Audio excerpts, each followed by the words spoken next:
여러분들 뭐 비만할 뭐살 살찌셨다고 되시는 분이 별로 안 보이시는 것 같은데 예, 그러실 겁니다. 근데 저희 병원 최근에 오시는 분들 보면은 젊은 분들 가운데 이 배가 나와갖고 뭐 젊은 분들 가운데 오시는 분들 보면은 성기능 성관계를 도저히 못 하고 있다 그러면서 아니면 뭐 발기가 약하다 뭐 이런 식으로 해서 오시는 분들 보면 이 배가 나오신 분들이 많아. 예. 그 소위 이제 젊은 분들 가운데 비만 환자분들이 많더라고요. 그래서 이 비만이 성기능에 굉장히 많은 영향을 주고 있다라는 게 이제 외국에는 사실 여러분들 알다시피 뭐 미국이라든가 이런 나라는 비만이 많지 않습니까? 이제 한국은 상대적으로 비만이 많지 않아 갖고 이런 데서 연구가 좀 소홀히 됐었는데 최근에 저희 병원 보면은 뚱뚱하신 분들이 많이 와요. 성기능 장애로. 그래서 보니까 제가 이런 강의를 한번 하도록 하겠습니다. 사실 비만이라는 게 뭐냐 그러면 사실 살이 찐 거죠. 뭐 넉넉하게 살이 찐 거죠. 옛날에는 살찌고 넉넉하시면은 여성분이 그러면 뭐 만멸일감이다 뭐 이렇게 얘기했는데 그죠? 예. 근데 뭐 최근에는 살찌면은 완전히 이 국가에서조차도 비만과의 전쟁을 선포할 정도로 굉장히 비만에 대해서 요즘에 많이 관심들이 높죠. 근데 비만이 되면 어떻게 되느냐 그랬더니 신체에 여기저기 말썽이 좀 많이 납니다.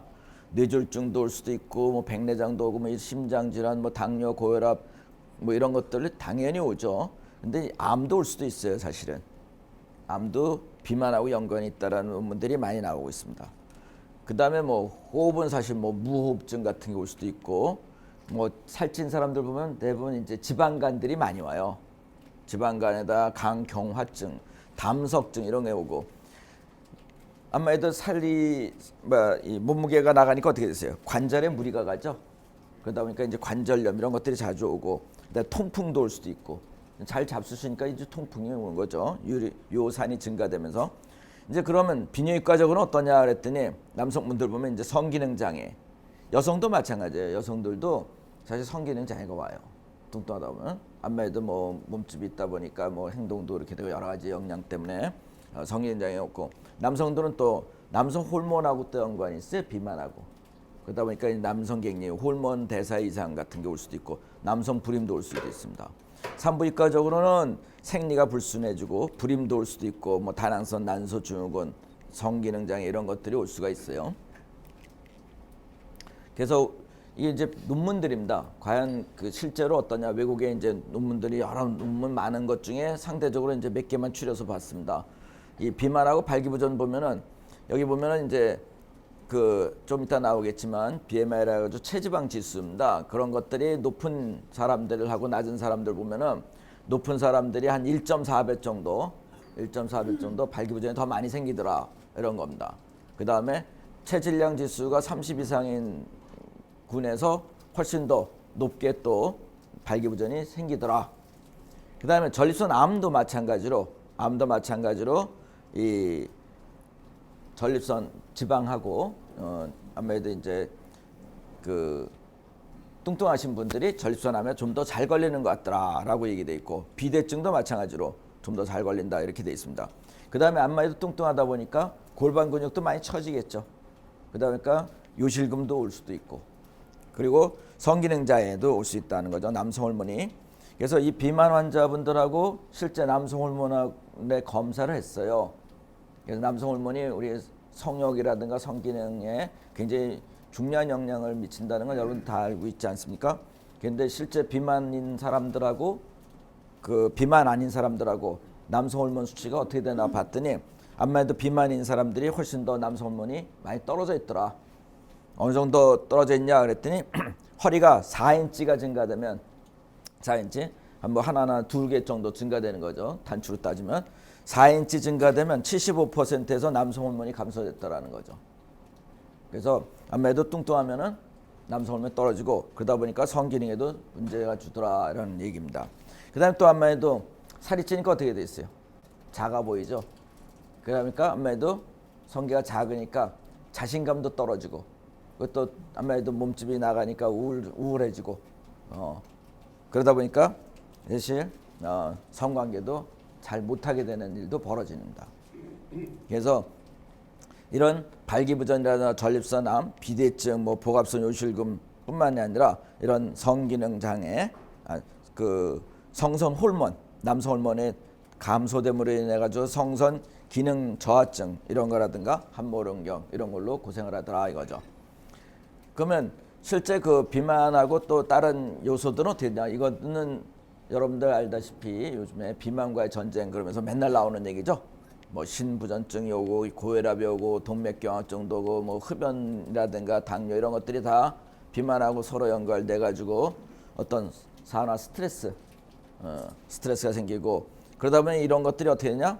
혈관에 혈관벽이 있습니다. 혈관벽의 탄성을 떨어뜨려요. 그러다 보니까 혈관벽이 탄성이 좋아야 되는데 탄성이 떨어지니까 어떻게 돼요? 혈관이 굳어지는 거죠. 딱딱하게 굳고 그러다 보니까 혈압도 자동적으로 생기고 그래서 발기가 제대로 안 되는 일까지 생겨나는 겁니다. 우리가 이제 뭐 비만의 분류는 사실 이거랑 좀 그렇지만 일단 어떤 사람들이 비만이 걸리냐? 별일 없이 그냥 단순하게 오는 사람도 있고 그 다음에 원래부터 뚱뚱한 분도 있고 그 다음에 2차적으로 뚱뚱해진 분들이 어떤 내분비라든가 중추신경이라든가 유전적이라든가 약물 이런 걸로 인해서 오더라라는 거죠. 그래서 우리가 보통은 이제 비만 지수라 그래가지고 여러분들 알다시피 뭐 BMI가 어쩌고 이런 얘기 많이 들었을 거예요. 그래서 이 신체 질량 지수라고 얘기합니다. 이거는 이제 키하고 체중하고의 관계죠. 키 제곱한 거를 갖다 체중을 키 제곱한 거로 나눠 가지고 25 이상이면 우리가 비만입니다라고 얘기를 해요. 그래서 정상은 한 25 이하인데 보통 우리가 비만이라고 얘기하면은 한 30 이상 그 사이에는 우리가 25에서 29 정도는 이제 그 사이라고 얘기 보게 되죠. 근데 사실 옛날에는 신체 질량 지수라 그래가지고 이거를 굉장히 우리가 중요시 여겼습니다. 근데 최근에는 복부 비만, 허리둘레가 얼마나 많이 나왔냐, 배가 얼마나 나왔냐를 더 중요시 여기게 지금 많이 바뀌고 있습니다. 이게 더 무섭다. 전체 무게보다는 아무래도 이 배 나온 게 더 무섭구나. 복부 비만이 더 무섭구나. 이렇게 얘기가 됐어요, 최근에. 그래서 아까 그 슬라이드가 그렇지만 아까 먼저 슬라이드에 여기 보듯이 복부 비만이 중요하다 그랬지 않습니까? 그래서 복부 비만을 그럼 어떻게 재느냐, 복부 비만 허리둘레를 어떻게 측정하느냐라는 기준이 있어야 되겠죠. 여러분들도 한번 집에 가서 한번 재보세요. 우리가 이제 WHO라고 세계보건기구죠. 뭐 메르스 때도 얘기됐습니다만 보면은 여기 갈비뼈가 있습니다. 갈비뼈 맨 밑하고 여기 골반뼈가 있죠. 골반뼈 만져지는 데가 있습니다. 거기하고의 중간 부위를 기준으로 해가지고 허리둘레를 측정하는 게 이제 WHO의 기준이고 NIH라 그래가지고 미국에서 또 다른 곳에서 또 다른 의료 기관에서 측정하는 방법은 이렇게 뭐 중간 따질래니까 힘들다. 아예 골반뼈 기준으로 해가지고 그냥 재자. 그래가지고 이런 식으로 재는 겁니다. 그래서 뭐 어떤 걸로 재는든 간에 중요한 거는 일단은 배둘레 배가 커져 있는 게 가장 중요한 거죠. 얼마나 커져 있냐 뭐 이런 겁니다. 그래서 남자들은 한 90cm 이상 커져 있으면 좀 문제가 되겠다. 그 다음에 여자들은 80cm 이상이면 문제가 되겠다라고 얘기를 하고 있습니다. 그러면 과연 우리나라는 어느 정도 비만하냐?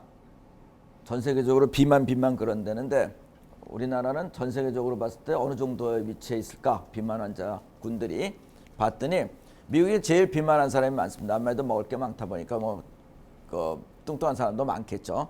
한국은 저기 밑에서 있습니다. 그렇지만 이게 문제가 되는 게 이 비만 환자가 점점 늘어난다는 게 이제 문제가 되는 거죠.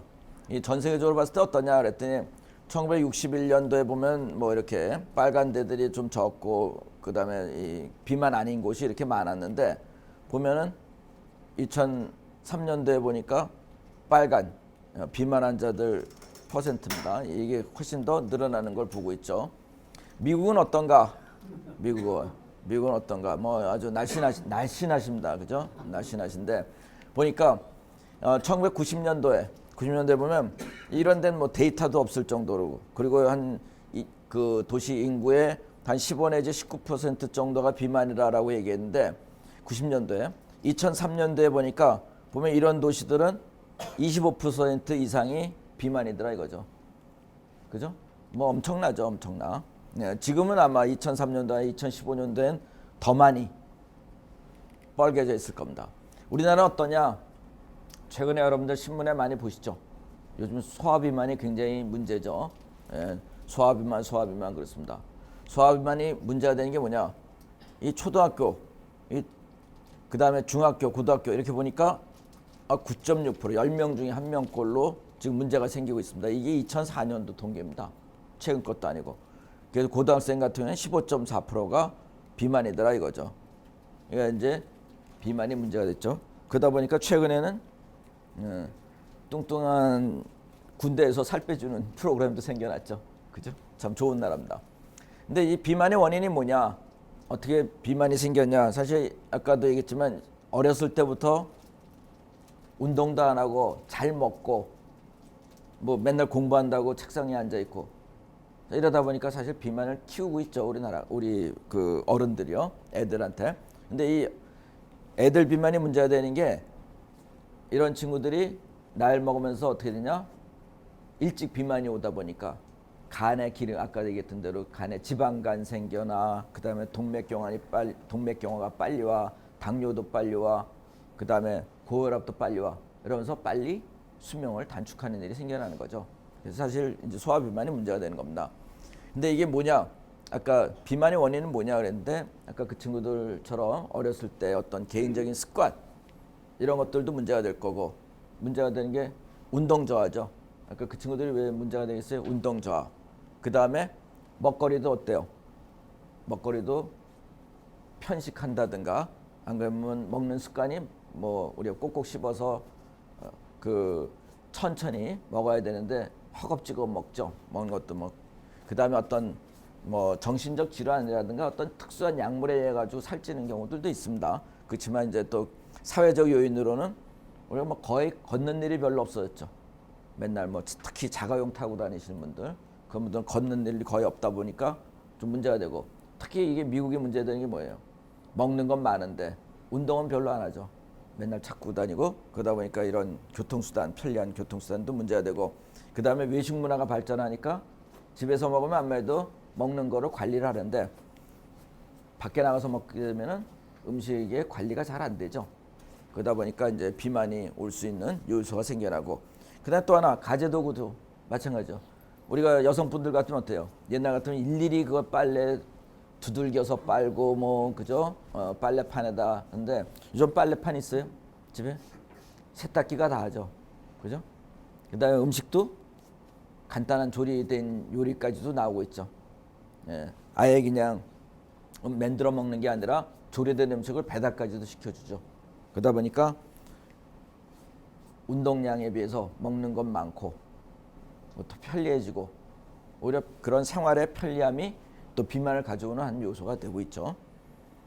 그러면 이런 비만으로 인해서 오는 영향은 뭐가 있냐?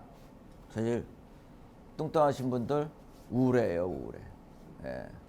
몸이 비만하다 보니까 우울해합니다. 함부로 뭐라고 못해. 우울증에 빠져 있어. 그다음에 그러다 보니까 또 몸이 뚱뚱하니까 어떻게 잘 안 움직여. 그리고 뚱뚱하다 보니까 어떻게 돼요? 아까 남성 호르몬이 떨어져서 성적 욕구도 감소되지만 또 뚱뚱하다 보니까 몸을 움직이기가 싫은가. 얼마 전에 뭐 사진 하나 돌았죠. 신혼부부인데 뚱뚱한 신혼부부 둘이서 손 붙들고서 그냥 잡니다. 결혼한 후에 한 번도 성관계를 못했다 그러면서 아마 SNS에 올라온 거 보셨을 분들이 있을 거예요. 그런 정도가 됩니다. 그러니까 성격도 변하게 되는 거죠. 굉장히 활발하지 못하고 움츠려들죠, 성격적으로. 그 다음에 뭐 본인 죄 지은 것도 없는데 괜히 죄 지은 것처럼 그저 꼼짝 안 하고 이렇게 웅크리고 있는 경우가 있습니다. 그 다음에 아무래도 몸이 그러니까 밖에 나가기도 힘들죠. 여러분들 가끔 보죠. 뭐 뚱뚱한 여성분들 뭐 집에서 꼼짝도 못하고 차에 실려가서 움직여야 되는 일까지도 벌어지고, 아니면 휠체어 타야 되고, 그런 사람들이 사회적으로 뭐 일을 하겠어요? 거의 일 못하죠. 그죠? 그 다음에 아무래도 뚱뚱하다 보니까 일에 대한 성취욕도 많이 떨어질 겁니다. 네, 그런 그 비만이 있다 보면 아무래도 삶의 질에도 이런 영향들을 많이 가져올 겁니다. 실제 우리가 연구를 많이 했어요, 그동안에. 그래서 렙틴이란 게 있어갖고 렙틴이 이런 먹는 거에 대한 식욕이라든가 이런 데 관여가 돼서 뭐 중요한 비만의 원인이 되더라, 뭐 이런 거가 얘기가 있었습니다. 그래서 이게 유명한 쥐 사진인데, 그 렙틴 생산을 제대로 못하는 쥐는 이만해요. 얘도 쥐도 뚱뚱한 쥐죠. 얘는 정상적인 쥐입니다. 정상적인 이런데 렙틴 생산을 제대로 못하는 쥐는 이렇게 커. 참 그렇습니다. 쥐도. 그다음에 렙틴, 뭐 글레린, 뭐 인슐린, 뭐 오렉신, 뭐 이런 것들, 이런 여러 가지 물질들이 이 비만하고 관계가 있는 물질들이다라 그래가지고 연구가 지금 한참 이루어지고 있습니다. 그래서 지금까지 밝혀진 거는 요거하고 이제 그레린하고 굉장히 그 식욕과 관계되더라. 그래서 많이 연구가 되고 있죠. 근데 우리가 지방세포를 무조건 미워해야 되냐, 사실. 여러분들 삼겹살이 뭐예요? 삼겹살, 그죠? 피하 지방이죠. 예. 그래서 여성들은 그런 피하 지방이 많이 생기는데 남자들은 사실 내장 비만 그래가지고 이 뱃속 안에 비만이 살이 많이 찝니다. 그렇더라도 어차피 배가 나오는 건 똑같이 나오는 거죠. 그렇지만 이제 우리가 그런 지방세포의 역할이 뭘까? 왜 지방세포가 문제될까? 사실 추운 지방에 있으면은 지방세포가 어떻게 돼요? 쿠션 역할도 해주고 열량을 만들어주고, 그죠? 그 다음에 아무래도 여러분들 열대지방 가면 다들 삐쩍 말랐죠. 예, 지방이 잘 안 보이죠. 마찬가지로 굉장히 그런 어떤 열량을 축적시키고 추위를 막아준다든가 여러 가지 순기능들이 많습니다. 그 다음에 뭐 이 대사 기능이라든가 식욕 조절 및 성기능 유지하는 호르몬 분비도 하게끔 도와주고 있고, 신체 면역 기능에도 우리가 관여되고 여러 가지 도움 주는 일들도 해요. 그렇지만 반면에 또 염증을 유발하는 사이토카인이라는 게 있어요. 사이토카인 안에 뭐 튜머 네크로시스 팩터라든가 뭐 이런 인터루킨이라든가 프레스비노겐이라든가 뭐 이런 여러 가지들이 나와갖고 분비해서 이거는 또 우리가 면역성 염증 반응을 유발시키는 이런 일들도 합니다. 근데 문제는 이 사이토카인이라는 물질이 뭐냐면 혈관의 내피세포를 좀 망가뜨리는 일을 가져와요. 염증을 유발시키다 보니까. 조금 이제 어려운 얘기일 수도 있습니다만, 그러다 보니까 염증을 유발시키다 보니까 이 혈관을 수축시키고 이완시키는데 중요한 역할, 발기라든가 이런 데 영향을 주는 게 그 산화질소라는 겁니다. 에노라 그래가지고 그런 산화질소가 왕성하게 분비되고 그러면 혈관이 이완이 되면서 발기가 잘 되는 거고, 산화질소가 떨어지면은 사실 발기에 문제가 오거든요. 그런 산화질소라든가 이런 데 영향을 주게 돼요, 사이토카인이. 그러다 보니까 얘가 사실 지방세포가 많은 분들이 이제 아까 얘기했대로 발기에 영향을 주게 되는 거죠. 그래서 음경혈관에 뭐 내피세포 기능 이상을 초래해서 발기부전도 오고, 여성들도 마찬가지로 성기능 장애 오게 만들고, 그 다음에 고안에서는 또 정자 생성에 또 영향을 주고, 이런 여러 가지 그게 옵니다. 그리고 이런 복부 비만 환자들이 고혈압이나 당뇨 위험을 한 5배 정도 증가시키는 그런 일을 가져와요. 그래서 치료는 어떻게 하는 게 좋겠냐? 치료는 일단은 목표를 세워야 됩니다. 나는 적어도 여러분들 뭐 숙제할 때, 아니 시험 볼 때, 오늘 이번에는 어디까지 본다, 뭐 이런 플랜이 있지 않습니까? 마찬가지로 체중의 3 내지 5%를 감량하겠다 라는 확고한 그걸 갖고 이제 해야 되겠죠. 그 다음에 또 하나 뭐냐, 그러기 위해서 어떻게 하냐, 식생활에 변화를 줘야 되겠죠. 아무래도 먹는 거에 문제가 있으니까 먹는 걸 좀 주의해야 될 거고, 그 다음에 운동도 본인 나름대로 운동 스케줄을 잡아갖고 일주일에 적어도 5일 이상, 하루에 뭐 한 30분 내지 1시간 이상 적어도 운동하겠다라는 확고한 목표가 필요하겠죠. 그 다음에 생활습관 개선, 뭐 잠자기 전에 뭔가 먹고 잔다든가 이러면 또 문제가 되겠죠. 여러분들 뭐 잘 아는 얘기지만, 그 다음에 너무 단 거 많이 먹어도 문제가 될 거고, 그죠? 과다한 칼로리 섭취도 문제가 될 거고, 여러 가지 문제가 있을 겁니다. 다 아는 얘기입니다. 아는 얘기인데 우리가 아까 얘기했던 대로 체중의 3 내지 5%를 감량하겠다라는 확고한 목표가 있어야 된다는 거죠. 그래서 이런 것들이 동반되고 만약 이런 걸로 해결이 안 되면 어쩔 수 없이 우리가 약물 도움이라도 받아야 되겠죠. 그러니까 약물로는 우리가 식욕 억제제가 있습니다. 일단 뭐 밥맛이 떨어져야 되겠죠. 그죠? 근데 밥맛 좋으면 어떻게 돼요? 밥맛 좋고 운동 잘하고 있으면은 관계는 없습니다. 근데 밥맛만 좋고 운동이 안 되면 어떻게 되겠어요? 먹은 게 다 어디 가요? 살로 가겠죠. 띠룩띠룩 살만 찝니다. 그러면 그게 악순환이 돼요. 살찌면 살찌고 잘 먹고 살찌고 그러면 또 그 다음에 조절이 안 되고 계속 또 먹게 만들어져요. 그래서 보통 우리가 통상 뭐 비만 치료에서 병원에서 하는 게 이제 식욕 억제제를 줘요. 아니면 이제 지방 흡수 억제제 이런 걸 줍니다. 로카세린이라든가 시비트라민 이런 걸 쓰는데 이 시비트라민은 심혈관계 질환이 발생하는 바람에 사용 제조 금지가 돼서 이제 안 나오고 보통 이제 로카세린하고 지방 흡수 억제제 요걸 두 가지 쓰죠. 이거는 아마 가끔 여러분들 얘기 들었을 거예요. 이거 먹으면은 완전히 그냥 변이 변실금이 오면서 노란 기름이 그냥 쫙 해서 그 변기에 둥둥둥둥 떠다니는 걸 보게 될 겁니다. 그런 약제를 쓰게 되죠. 안 그러면 이제 밴드 수술이라 가지고 위 일부를 잘라내는 그런 수술을 하기도 합니다. 그래서 비만은 그렇습니다. 여러분들이 뭐 여러 가지 얘기도 많고 법도 많고 뭐 여러 가지 많습니다. 그렇지만 가장 중요한 거는 본인이 어떤 목표를 세우고 즐거운 마음으로 내가 빼겠다. 그 다음에 자꾸 운동을 하고 살이 빠지다 보면 무드 엘리베이션 그 기분이 좋아집니다. 내가 되는구나. 이 비만인 분들이 왜냐하면 아까 우울증 생기고 자꾸 그렇다 그러죠. 내가 나 살 빼려고 했는데 힘들고 막 이러다 보니까 먹기만 하게 되고 점점 좀 살이 더 찌는 악순환이 되풀이됩니다. 그렇지만 일단 어느 정도 살이 빠지게 되면은 본인이 나도 할 수 있구나. 굉장히 그러면서 운동하면서 이런 살 빠지는 거에 대한 즐거움 이런 거가 됩니다. 그러면서 굉장히 무드 엘리베이션 그 기분이 좋아지면서 더 열심히 살을 빼는 그런 순기능을 하게 되죠. 여러분들 여기 보시다시피 이게 이제 다 옛날에 이렇게 날씬들했어요. 그런데 여기에 그죠? 뭔가 들고 다니죠. 뭔가 마시면서 이렇게 살이 찌고 있습니다. 일단은 비만과 성기능 장애. 여러분들이 비만이 왜 성기능 장애에 영향을 주고 있고, 그 다음에 비만 온 사람들은 여러분들 자제분도 있을 수 있고, 여러분도 있을 수 있고, 이 친구들은 뭔가 고민이 많겠구나. 여러분들 만약 자제분이나 주변 자제분이나 아니면은 주변에 그 친구분들 자제분이라든가 이렇게 살찐 분들을 보면 저 사람이 지금 속으로 굉장히 문제가 있을 수 있겠구나. 그런 걸 아마 오늘 강의 들으면서 예측을 할 수가 있을 거예요.